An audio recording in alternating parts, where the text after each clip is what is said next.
I can still make them, oddly enough. Isn't that weird? Bless your heart. I'm Bless still your heart. a viable 1%. Yeah. I'm 6'2". So you're saying that you've got to be on point and like on alert the rest of your life, and I don't have to do anything except just live my life. Okay. I'm 6'2". I have the potential to make a bunch of money. And, The potential. I have you should see how much potential I used to have back in the day. You know what? My mom used to always tell me, she's like, Bethy, you've got the big P, the big potential. And I still do. Or that was Thanks, maybe Mom. a secret way of telling you had a X chromosome or a Y chromosome. No, I've got a little of both.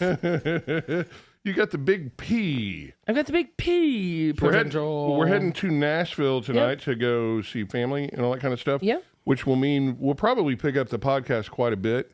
And the real big P, right? Yeah. Exactly. Podcast. Which is one thing that nobody's doing these days is podcasts. And I thought, why don't we do a podcast and really lead the way on what people can do to get their message out there. Right. And one thing I've figured out since I've just started talking on camera today is that it's probably good to have a message, and we don't really have one other than just run our mouths like we do. And one of the things we were running our mouths about earlier was dog food. Trey Clark's Canine Kitchen that is made with only the best ingredients. And I'm guessing I'm going to put it right there.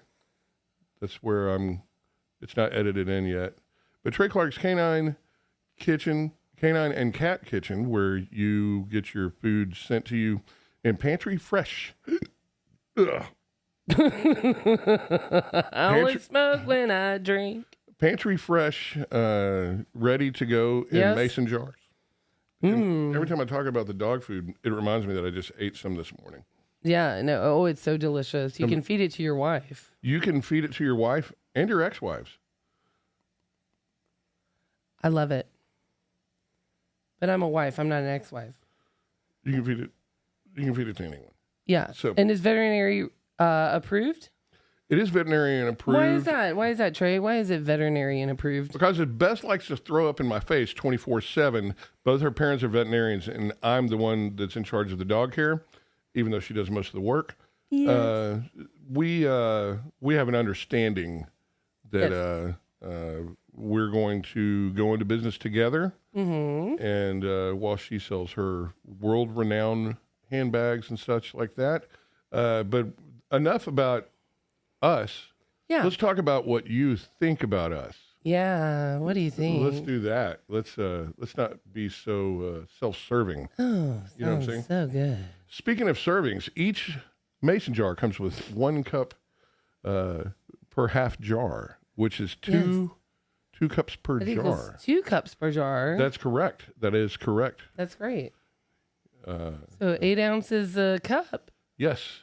And 16 ounces for 2 cups. They will take the most healthy poops you've ever seen. Yep. Their stools come out where you can just pick them up with your hands and hold them tight and throw them at your neighbors driving by too fast. That's right. Or the ones that are complaining about your dogs next door. You can even put a little slider on them and let them drop directly into school bus windows that are halfway down if you get good at it. So the dog turds come out well. The cats, you got to let them roll around in the gravel. Yeah. The truth stinks, doesn't it? Truth stinks. Truth stinks. Truth Dookie, it is. Dookie Dook. We were having a little fun. So Beth, as she likes to tell everyone who will listen at all times, she played ball at Auburn. I did. And I did not. So no. But we were joking around about, I was watching Clyde Drexler tell a Larry Bird story, because what we all do at this age is just watch throwback videos and complain about how these kids today don't understand what the game used to be like, in the NBA or That's whatever. Right. And that's our job, as we get older right. and more crafty in our descriptions of what a piece of shit the new generation is. Yeah. We go all the way up to Allen Iverson and then we stop. Fucking millennials don't even fucking know how Don't know. easy they got it. And he was like, well, I had a friend of mine that had me on the inside of the scene of the Rockets. And I'm not going to get into anything specific, but she was dating one of the coaches. Yeah. And we got to go to, during their championship run, we got to go see them. And so I was of course, I went to U of H, and there was a fun stretch where Clyde Drexler and Hakeem Olajuwon played together, and they won the championship and all that stuff. It was just a great time to be a Houstonian. Wow. After we had the shit kicked out of us we had the Bills, we had the Mets, we just couldn't get it together. So to have them bring it home, and I was telling her about... the Rockets championship, not the U of H, because I was about to say that was Jimmy V and NC State that beat U of H. I'm sorry. Wah, wah. Sorry about it. What is happening here? And that's all for Beth today. Signing off. So one night back in the day, you used to be able to, everyone was a little more approachable. I was working at a place called Bira Paretti's right near downtown. And the people would come in after the games, or if they had like a 2-game split or something like that, or a night off, they would come in there, and Rudy T would get a table, and with his daughters, it'd be like a 20 person table, and it was just really cool. And like we got to you got to meet everybody. I mean, Charles Barkley was in he was in there quite a bit. Auburn, that's where I went. Auburn. Okay. Back to you, Trey. Beth went to Auburn. I played basketball at Auburn. there. Yeah. She led the nation in 3-pointers, actually. And our team was SEC tournament champions. But let's not kid ourselves. Your game was still below the rim. Hey, you know what? Unlike mine. You know what? That just tells me that Trey worked for that rim so much. So But I ran into Rudy T one night in a place, I can't remember the name of it. It was like just a 24-hour Mexican restaurant. And it was just the two of us in there. Yeah. I sat down, and then he just sat down at like a booth across, and I was like, good game, coach. They won that night. It was the second year after their championship. Oh, that's great. And it was just so funny because he's exactly like you would normally think he is. He'd be like, just nothing but catchphrases and bumper stickers. I'd be like, hey, good game that night. He'd be like, well, you got the heart of a champion. It's hard to lose when you got a heart of a champion. Never underestimate the heart of a champion. And I'm like thinking, should I talk about the isolation and the post-up game? Or like, he's like... The inside-outside with Hakeem. And yeah, just throw it to Hakeem, right?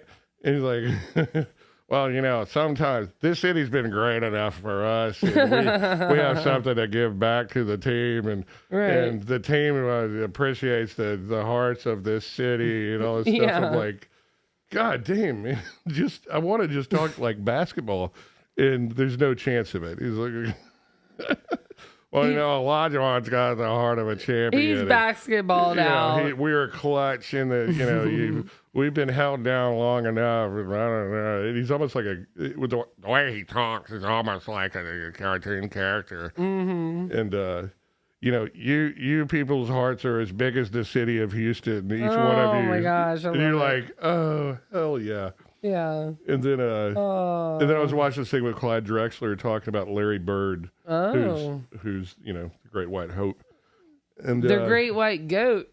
Hell yeah, I think he's top 3. I think he's top 3 goat. Yeah, top 2 goat. Yeah. And Drexler's, I used to eat at his family's barbecue place, and I've met him more than once, and he's just like this. That grinning look on his face is totally legit. It's exactly how he is. And I watched him do that interview about everybody's got a Larry Bird story. And he's like, man, he just tells me, you're just a rookie. Like, he didn't even really talk shit to him. He's just like, you're just a rookie. You don't know nothing. And I thought to myself, man, what's up with the confidence in this guy? Like, that's what everyone else is like, that motherfucker, that son of a bitch, you're going to fuck with me. I'll fucking, and there he is dropping threes. And Right. he's like, the gall of this guy. And all this stuff. And so we got into this funny bit about the tough love coaches. Like, right. You got the extreme and the other extreme. One extreme is the tough love. So Mike Krzyzewski, Bobby Knight. I mean, we're talking college, of course. And then my coach at Auburn, Joe Champy. So they were all coaches at West Point. Okay, together. So anyway. really? Yeah. Joe Champy was the women's coach, and then Mike Krzyzewski and Bobby Knight were both assistant coaches for the men's team at Army. And then they both, or all three of them, dispersed in whatever, Indiana, Duke, and then Auburn. And that's kind of what I grew up in. Like, I grew up in that, and that's just one of the ways to do it. But, then I've had coaches that have been just like cheerleader, promoter, just like, rah, rah, let's do it. Kind of like Ted Lasso. You missed 12 or 13 free throws. You know what? That just leaves opportunity. That just leaves opportunity. We're 0-18. And how many people have that much opportunity left on the table after a game? Exactly. And then we started talking about like the positive things that a coach has. And one of the things I've got to say, and I didn't bring this up earlier, but it's fast failure, and it's the ability to have a short-term memory. And that's the thing, is where you're like, let's pretend you're a shooter and you're shooting 3-pointers and you miss 6 in a row, but you don't let it bother you. And you shoot that 7th one and you make it. And then you shoot that 8th one and you make it. Who has the opportunity after 6 shots to raise their percentage points that quickly? You know what? That is true, because Captain Hook is going to hook your ass off the court and put you to the bench if you're missing all that many 3-pointers. But this is what I'm saying. And we can just talk about practice. We're talking about practice. We're talking about practice. Yeah, you're Morgan Freeman of Allen Iverson. And you just get to the point where you have a short memory. And it's like, if things didn't go the way you wanted them to, you've got another opportunity and another opportunity and another opportunity. And that's where that positivity comes in. And you're like, you just got to keep up the momentum and the positive vibes. Well, that's when you just walk in and you talk to a kid and it's like, you have an entire box full of opportunity to open, instead of, you just lost a championship and you're probably going to be traded. Instead of that, just, think of how much room there is to grow.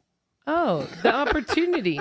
Opportunity is the blessing of failure. Opportunity is a blessing of failure. Think about it. I just made that up. Think about how much you suck. Well, guess what nature abhors? A vacuum? A vacuum. So how long can you really suck that bad at your job? Yeah. You're getting paid millions of dollars and you can't make 11 out of 15 free throws. How long can that really last? Yeah. As long as you're in the game. Yeah. So, anyway. Yeah.